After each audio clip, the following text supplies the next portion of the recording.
আপনারা জানেন আমরা এসেছি নারী ও শিশু অধিকার ফোরাম থেকে। আমি কনভেনর সদস্য সচিব নিপুণ রায়চৌধুরী।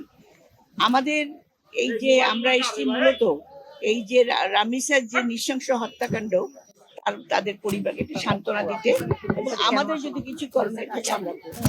আপনারা জানেন মাননীয় প্রধানমন্ত্রী গতকাল এসেছিলেন। তিনি এই যে এখানে এসে আজকে আপনারা শুনেছেন মেয়ের বাবা বলছে যে আমার বড় ভাই হিসেবে উনি এসেছেন, এতে আমার জীবন ধন্য।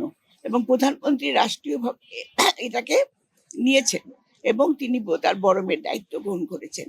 কাজেই এখানে আমরা মনে করি এই যে রামিসা হত্যা নৃশংস হত্যাকাণ্ডের যে মানে বিচার, এটা খুব দ্রুত হবে এবং সেটা সম্পূর্ণ রাষ্ট্র সেই বিচার দেখবে।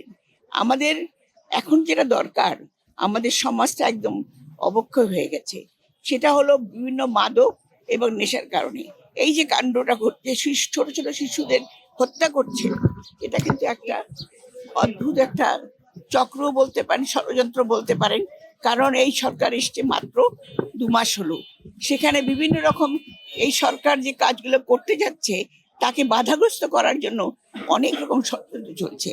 কাজে এটাও আমাদের স্মরণ রাখতে হবে এবং আমাদের জনগণের সচেতনতা বাড়াতে হবে।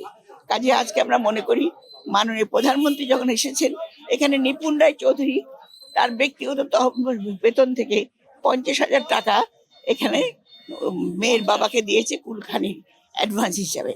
তো আমরা আমাদের নারী ও শিশু অধিকার ফোরাম থেকে আমরা আমাদের যতখানি বিভিন্ন পর্যায়ে যেখানে নারী ও শিশুরা অত্যাচারিত হচ্ছে কিংবা এইভাবে নৃশংস হত্যাকাণ্ডের শিকার হচ্ছে, সেখানে আমরা যাচ্ছি।